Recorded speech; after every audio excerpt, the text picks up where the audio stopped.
Assalamualaikum warahmatullahi wabarakatuh. Perkenalkan, nama saya Nur Khafifah Hamzah, NIM 2304045010046.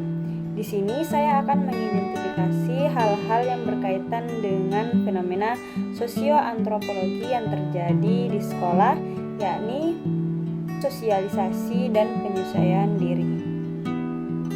Sosialisasi adalah proses di mana individu belajar untuk berinteraksi dengan orang lain dan mengikuti norma-norma sosial yang berlaku dalam masyarakat.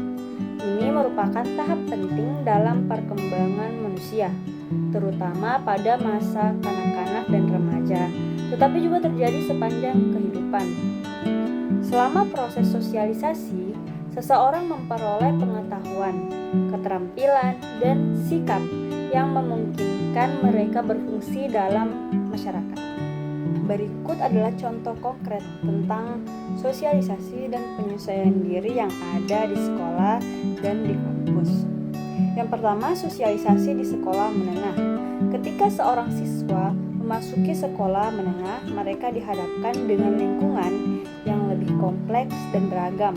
Mereka harus belajar untuk berinteraksi dengan teman sekelas yang memungkinkan memiliki latar belakang dan minat yang berbeda. Misalnya, seorang siswa yang biasanya tertutup dan pemalu mungkin perlu belajar untuk lebih terbuka dan aktif dalam berkomunikasi untuk dapat bersosialisasi dengan baik. Mereka juga harus menyesuaikan diri dengan tuntutan akademik yang lebih tinggi, mengatur waktu dengan baik, dan beradaptasi dengan berbagai metode pengajaran yang berbeda dari berbagai guru. Yang kedua adalah penyesuaian di kampus universitas. Nah, saat mahasiswa memasuki lingkungan kampus universitas, mereka menghadapi tantangan baru dalam sosialisasi dan penyesuaian diri. Mereka harus belajar untuk hidup mandiri, mengatur waktu, dan mengelola keuangan mereka sendiri. Selain itu, mereka juga harus beradaptasi dengan cara belajar yang lebih mandiri dan bertanggung jawab, seperti mengerjakan tugas-tugas yang diberikan tanpa pengawasan langsung seorang guru. Sosialisasi di kampus juga melibatkan berpartisipasi dalam berbagai kegiatan mahasiswa, seperti klub, organisasi, atau acara sosial yang dapat membantu mereka memperluas jaringan sosial, yang dapat mengembangkan minat dan bakat mereka yang baru. Nah, yang ketiga adalah mengatasi tantangan sosial. Kedua lingkungan tersebut, siswa dan mahasiswa juga dapat menghadapi tantangan sosial seperti tekanan teman sebaya, intimidasi, atau kesulitan dalam membangun hubungan interpersonal yang sehat. Proses sosialisasi dan penyesuaian diri melibatkan bagaimana berperilaku dalam situasi sosial yang berbeda, mengembangkan keterampilan komunikasi yang efektif, dan belajar untuk mengatasi konflik dengan cara yang produktif. Nah, kali ini saya akan menganalisis kritis terhadap fenomena-fenomena tersebut atau narasikan gap antara konsep pendidikan ideal yang bersumber dari filosofi tokoh pendidikan Indonesia, yakni Ki Hajar Dewantara, dengan peristiwa-peristiwa yang tadi sudah saya sebutkan. Konsep pendidikan ideal seringkali dicirikan oleh nilai-nilai yang mulia seperti kesetaraan, keadilan, dan pembelajaran yang berpusat pada siswa. Beberapa tokoh pendidikan Indonesia seperti Ki Hajar Dewantara menekankan pentingnya pendidikan yang berorientasi pada pembentukan karakter dan kemandirian siswa.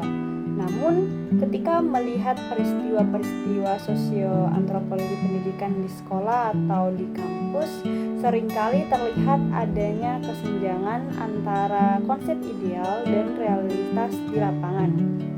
Salah satu gap yang sering muncul adalah dalam hal kesetaraan pendidikan.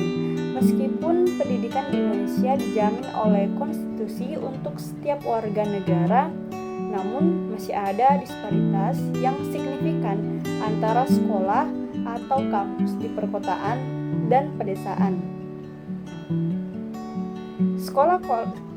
Sekolah-sekolah atau kampus di perkotaan cenderung memiliki lebih banyak sumber daya, fasilitas, dan tenaga pengajar yang berkualitas dibandingkan dengan yang di pedesaan.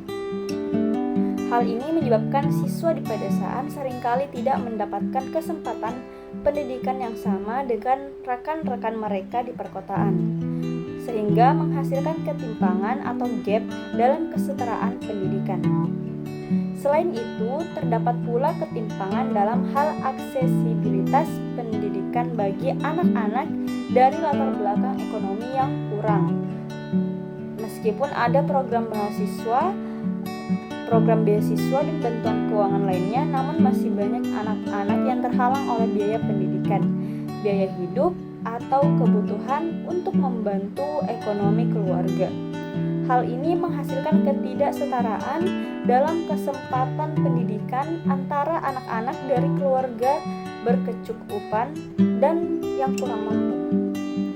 Selain ketidaksetaraan, gap lainnya adalah dalam penerapan pendekatan pembelajaran yang berpusat pada siswa. Meskipun konsep ini sangat dihargai dalam teori pendidikan, namun dalam praktiknya masih banyak sekolah atau kampus yang menerapkan pendekatan pembelajaran yang lebih tradisional, di mana guru atau dosen menjadi pusat perhatian, sedangkan siswa lebih pasif dalam pembelajaran. Hal ini bisa disebabkan oleh berbagai faktor seperti jumlah siswa yang besar, kurangnya pelatihan bagi guru atau dosen dalam penerapan pendekatan baru, atau tekanan untuk menyelesaikan materi pembelajaran. Dengan mengidentifikasi gap antara konsep pendidikan ideal dan realitas di lapangan, kita dapat memahami bahwa masih banyak pekerjaan yang perlu dilakukan untuk meningkatkan sistem pendidikan kita agar lebih mendekati idealisme yang diinginkan. Hal ini membutuhkan kolaborasi antara pemerintah, institusi pendidikan, masyarakat, dan semua pemangku kepentingan lainnya untuk menciptakan perubahan yang positif dalam pendidikan Indonesia. Sekian penjelasan dari saya, semoga dapat bermanfaat. Saya rasa cukup. Wassalamualaikum warahmatullahi wabarakatuh.